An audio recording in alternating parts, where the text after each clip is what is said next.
Work here. So I'm going to talk today about colloidal carbon, colloidal activated carbon. We heard a little bit about that yesterday. But the first question is, well, why are we doing this? Why are we trying to sequester things in the ground? And the answer to that is, if you sat at this conference or other PFAS conferences over the past couple of years, you'll see that we've made great progress in destroying PFAS ex situ. So we've got things like supercritical water oxidation. Let me just set this down, sorry. We have, hydroalkyl thermal treatment. We've got combustion. Let me just make a pose here that looks really. These are always really bad,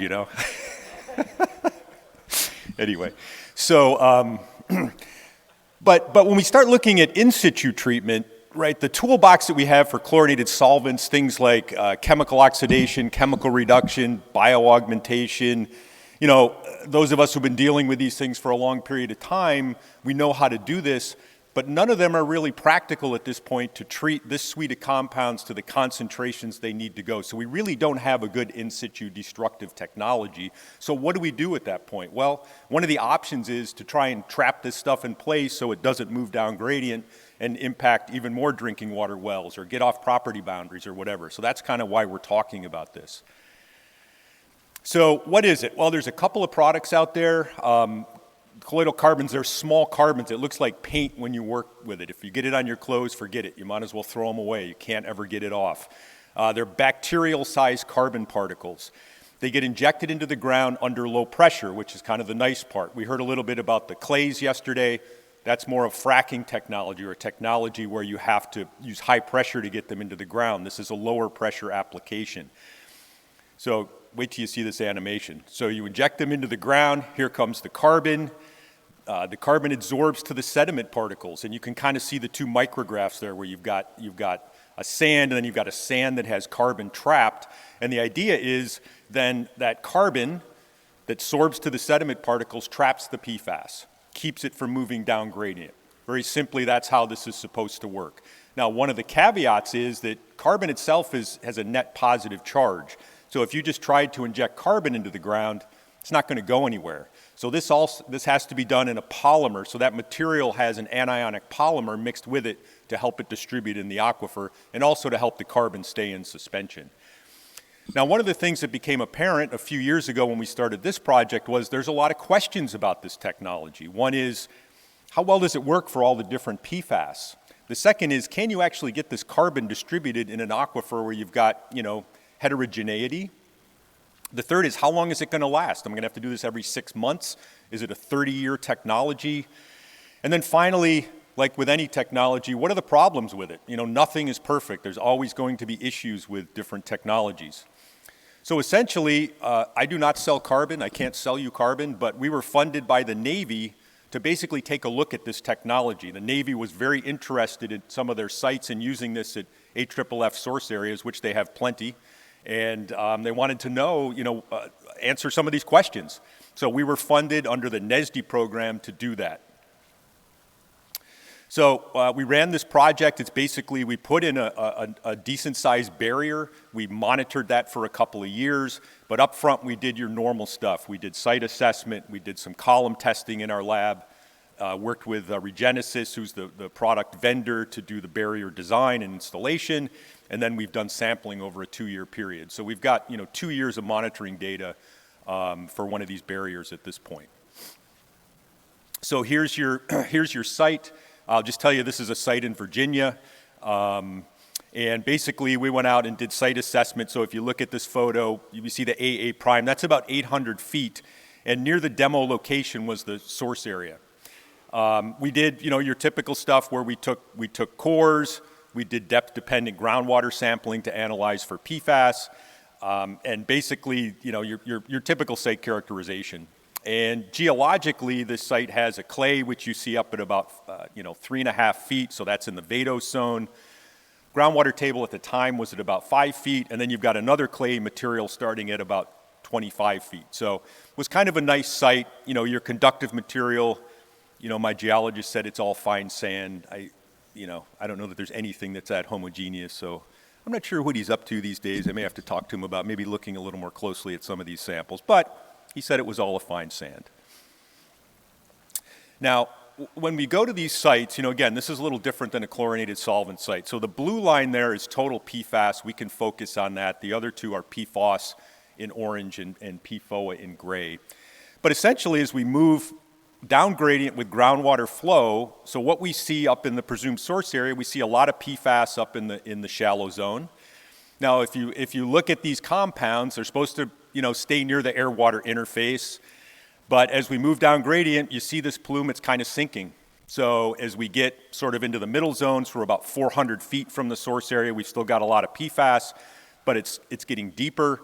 And then as we get 800 feet down, the concentration is now increased dramatically from what we saw at 400 feet. So that's a little odd. And then right along that clay layer now, we have a very high concentration of PFAS. So it almost looks like a sinking plume. But having been to a number of these sites now and done this, what you find is that the source area is not really always the source area. When these guys were spraying foam, they sprayed foam everywhere. So you have your presumed source area, but you may have another source area 250 feet down gradient or 500 feet down gradient, because it doesn't take very much AFFF to cause a secondary source. And I think that's very, very common at these sites. And I think that's part of what you're seeing here, where the concentrations suddenly increase 800 feet down. Okay, so we ran a column test. If you're really good, you can see which column has the carbon in it. And essentially what we did is we took sediments from the site, we took groundwater from the site, and we ran just a very simple proof of concept test, and the Navy wanted to see that before even going to the field. Will this stuff work in a very simple design? So we tried to simulate about 2.5 years of groundwater flow through these columns. One of them had carbon, one of them was just sediment from the site. And the data here on the left, those points are the influent concentrations, and this is basically just your suite of different compounds. And then that's effluent over time from the column. So the one thing that was interesting was you'll see that you don't reach equilibrium immediately, so there was some sorption capacity of the sediment still for that top compound is PFOS, and the second is a common precursor at this site, which is 8,2-FTS, and you see this at a lot of the AFFF sites. But in this column, over time, influent basically equaled effluent for all the columns. So at this point, the PFAS is just passing right through.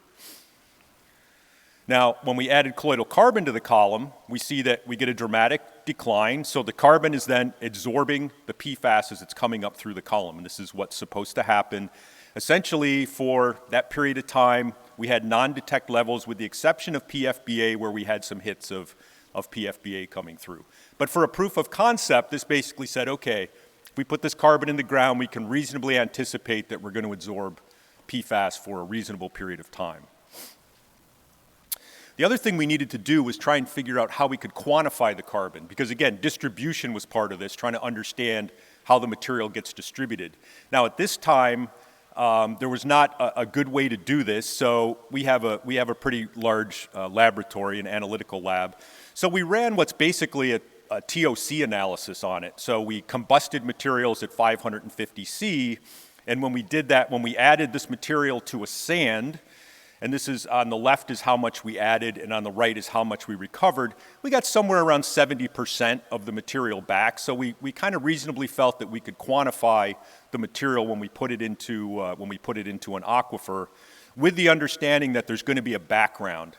So we also had to get background samples, so cores in the same lithologies that basically we could also combust and then subtract that out. But overall, we saw that we got about 0.5% of carbon through the column, which was pretty reasonable. Okay, so we worked with some of the design engineers at Regenesis. This is their product. We wanted to ensure when this barrier went in, it was done at the sort of the best level that it could be done at. They were happy putting it in. We oversaw the design and all that sort of stuff.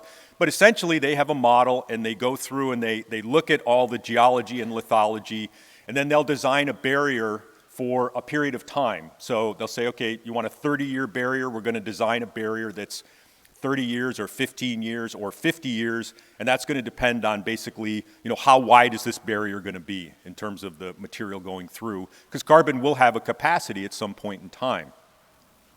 So for this barrier, again, this was a pilot test, so it was designed to be 30 feet wide through the entire saturated zone, and then about 10 feet in width. So it was designed to last about 15 years, and this entailed about 9,600 pounds of the colloidal carbon product. So what we did is we put in sets of monitoring wells, we put a pair of up-gradient monitoring wells in, we put 2 pairs of wells that were supposed to be within the barrier, and then we put 2 pairs of wells down gradient. So we have shallow wells that are up near, a little closer to the water table, which does fluctuate there from about getting your feet wet to, say, 7 or 8 feet, at least over the period of time that we were working there. And we went all the way down into the clay. So we've completely cut off kind of the conductive zone. And as you can see, I said 10 feet wide, and then the target concentration of carbon was about 2,000 milligrams of carbon per kilogram of soil. And this was done in pairs of injections. So you assume about a 5-foot radius of influence, and so you basically put in pairs, which you can see in that photo on your right. And you can see it was supposed to be 12 injection points. There were 14. And one of the things that commonly happens that you have to anticipate is that you can get some daylighting. So as you get into some of these shallow zones with a sort of a low overburden pressure, as you get toward the top of the aquifer, you can get some of this material daylighting.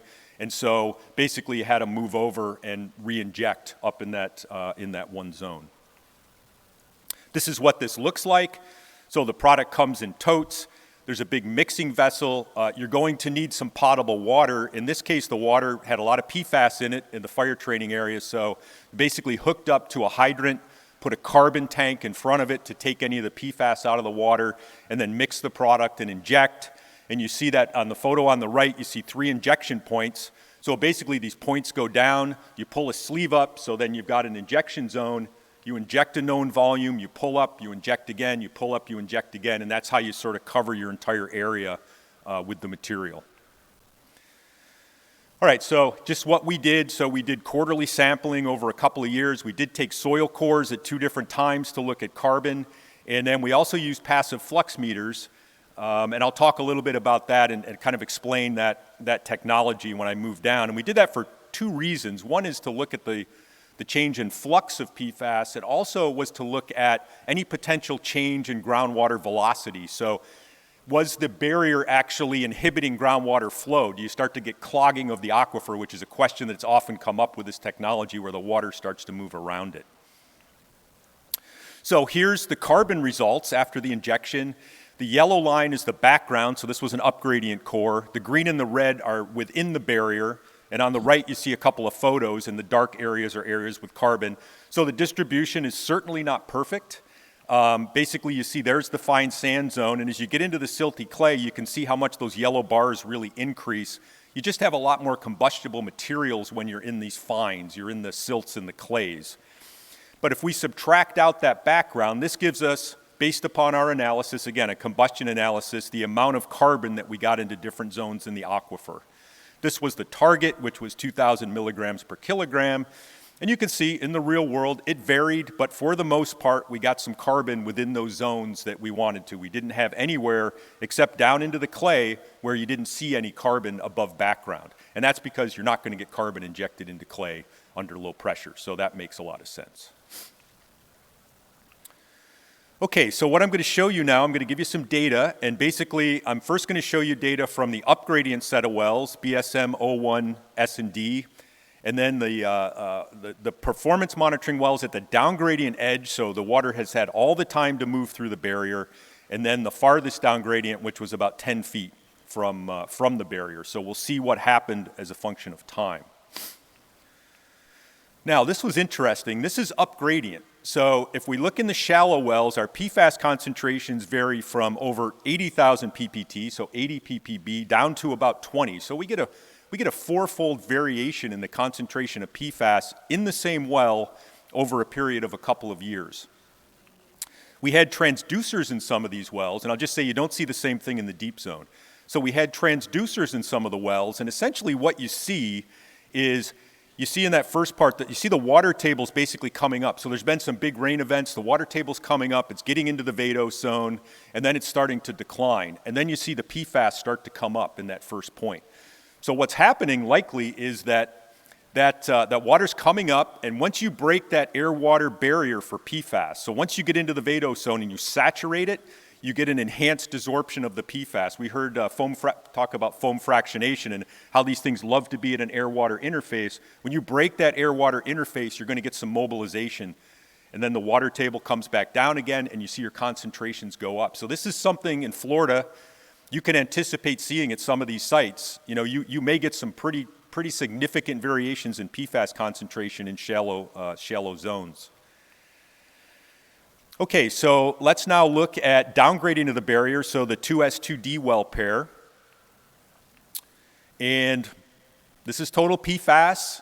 So this is the shallow zone and the deep zone, and we see that everything looked pretty good. It's got about a 97% reduction over this period of time, over 2 years, 96% in the deep zone, and all of the relevant EPA MCLs were met at the downgradient edge of the barrier over the course of time. So, you know, your PFOS, your PFOA, 4-PPT, and the other relevant numbers.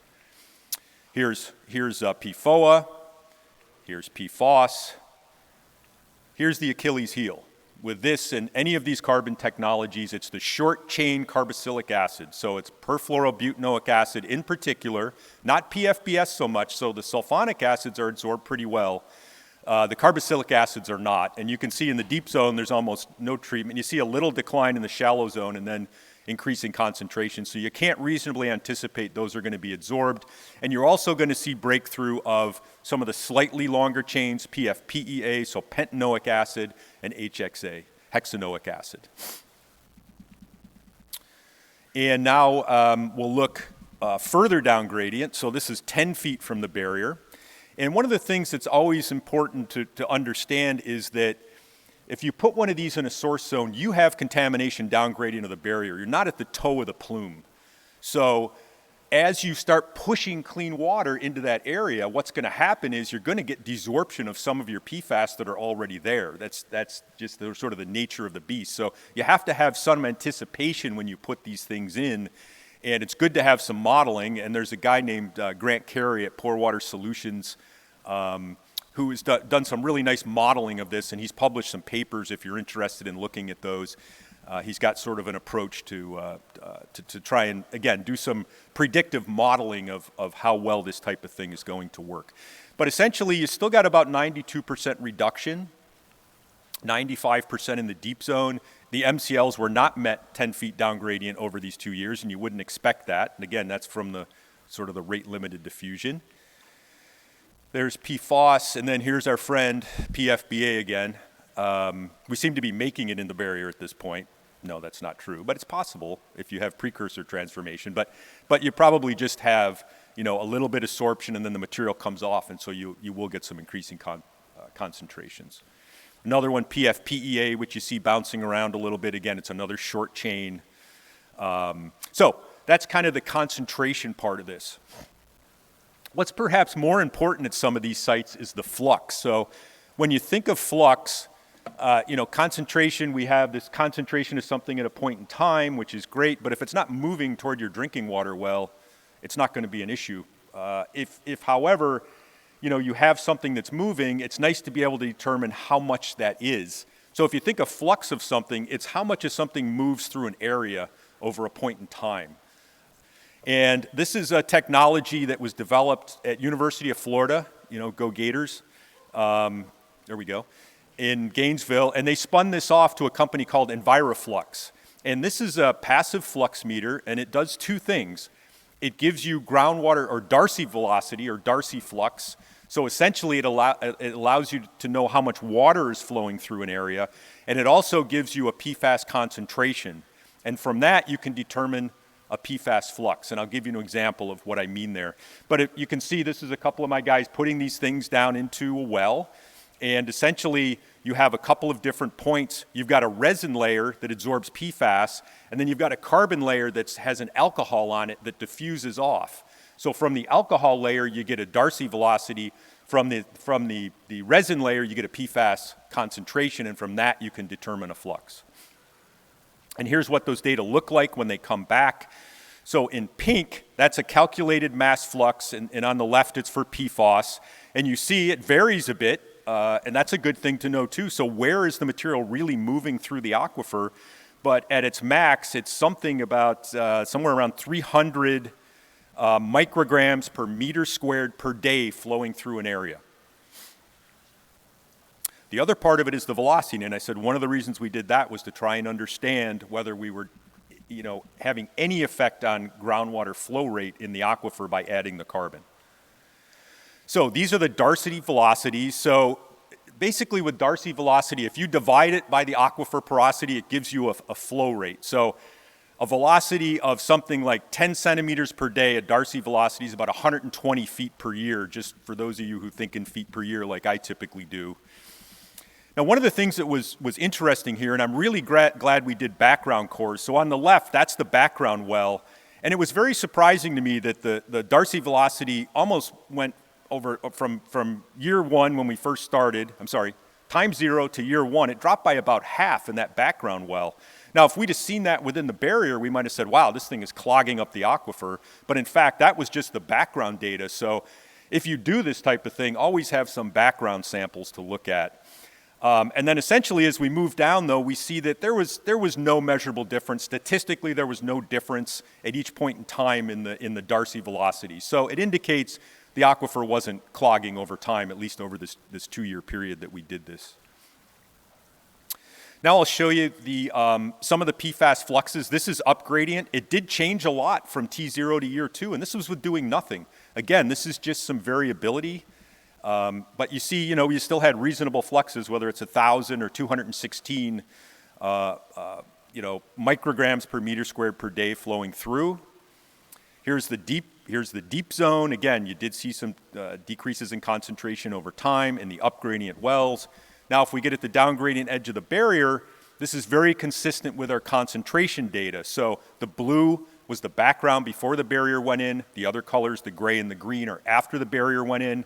Consistent with what we saw with our concentration data, what you see breaking through are PFBA, a little PFPEA, and PFHXA, so your short chains. Very little of anything else. There's a trace of PFAS in the last sampling point. There's the deep well, very similar situations. You're getting about a 95 to 98% decrease in mass flux down gradient of the barrier. This is 10 feet down, and again, it's consistent with the concentration. You're not getting down to zero because you're flushing clean water through an area that still has PFAS. It's desorbing over time, and you've got to anticipate that. So you still had about a 92% reduction. Deep zone, again, 96, 95, 96% reduction. Okay, so I'm just going to finish up here, and I'm going to give you sort of this model to think about it at some of these sites, and particularly where you get these sort of heavy rains and et cetera. You've got a shallow aquifer here. You've got a water table.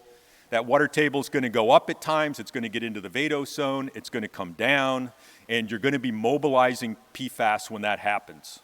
We saw a Geosyntec presentation where they talked a little bit about modeling this. This is complex, but people are modeling this type of thing. And there are some surprises. There's some literature out there suggesting that there's a lot of PFAS bound up that's not going to get mobilized, but when you get these type of events, these flushing events, you can reasonably anticipate to get some increases in the shallow portion of your aquifer. The other thing that happens when you get down gradient of these barriers is you're going to get rate-limited diffusion, meaning that you're getting PFAS coming off of sediments and such as you get clean water pushing through. And it's starting to become apparent that this stuff, much like chlorinated solvents, also gets entwined into clays. So we're going to have this back diffusion issue that we've always had with chlorinated solvents, where you put a pump and treat system in, it works great for the first 8 years, and you get down to this asymptote where you still got material coming off because you've got these clay layers or peat layers or whatever that act as a continuing source. And you're going to see that for PFAS just like we've seen with many other contaminants. So I'll wrap it up right there. So essentially, the barrier was a very good option to reduce source area concentrations and flux, but you have to have expectations for what's going to happen down gradient, and I highly recommend that modeling that ahead of time so you know what you're doing. The other way to use this, and I think a very smart way, is toward the edge of a barrier or toward an area that you want to protect. So where you've got lower concentrations of PFAS. The barriers are going to last a lot longer. You're not going to get nearly as much breakthrough. You may have to use a lot more of the material, but it's also may last, you know, I've seen some recent papers that you're looking at 50 years or more before you get any, you know, MCL exceedances. And the rest is just, you know, good distribution, decent reductions, short chains it doesn't work very well for, and there were no really signs of conductivity changes in the aquifer. And with there, I will end, and thank you for your attention. Thank you. Questions, please. Questions? There you go.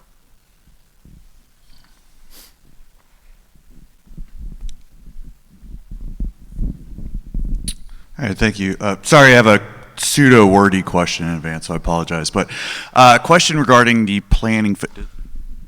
Yeah, I think you're there. There's like a weird vibration. Yeah, I'll move around. A question regarding the planning phase of using this technology. Yep. I mean, you kind of know in advance that plume stop is not going to address the short chain compounds being carbon-based. And when you look at, so you know that PFPA is going to pass through likely, and that was just kind of a prove out. So when you look at that, I looked at your PFBA mass flux was pretty low. I'm assuming your concentrations were pretty low. You're injecting a foreign substance, so you kind of assume that you're not going to address the PFBA and it'll be left there, and now you have a carbon substance that's in the ground that could affect your capabilities to address those short chain compounds in the future if needed. So when you make the decision to use this technology, are you kind of addressing that or taking a look and going, okay, these short chain compounds are not at levels we really need to address, so therefore it's kind of just going to be ignored? Or was there a discussion in the planning phase on how you address the short chain compounds, knowing that they're really going to have no effect on it? Yep. Yeah, and that's a great point. And it comes back to my initial point, was there's no perfect solution for this stuff at this point, you know? So if the choice is to let a lot of the regulated compounds continue to move versus letting one or two of the unregulated compounds continue to move, sometimes that's a trade-off that you're going to have to make. And on the other side of it, the question that I've talked about this a few times before, you often get asked is, okay, well, you've still got it in the ground, it's still here, and at some point in time it's going to start breaking through again. So one of the thoughts there is, are there things that you can do or that we may be able to do 10 years from now at PFAS Forum 15 or whatever. Hopefully I'm long retired and fishing somewhere off the coast at that point. But are there things that we may be able to do in the future? Maybe there's a better oxidant approach that comes up. Maybe there's something where we can use thermal. We can get in a very small area and heat the stuff to a point where we can kind of regenerate the barrier. Maybe that's a possibility. Another thing in this sorptive approach that we've been looking at is a funnel and gate type system where we put these materials into a gate that can be removed. So basically you can take the material out, and there's another project at the same site where we've put a couple 100-foot funnel and gate system in, where after 5 years, if you start to see breakthrough of things you don't want to break through, you can pull them back out.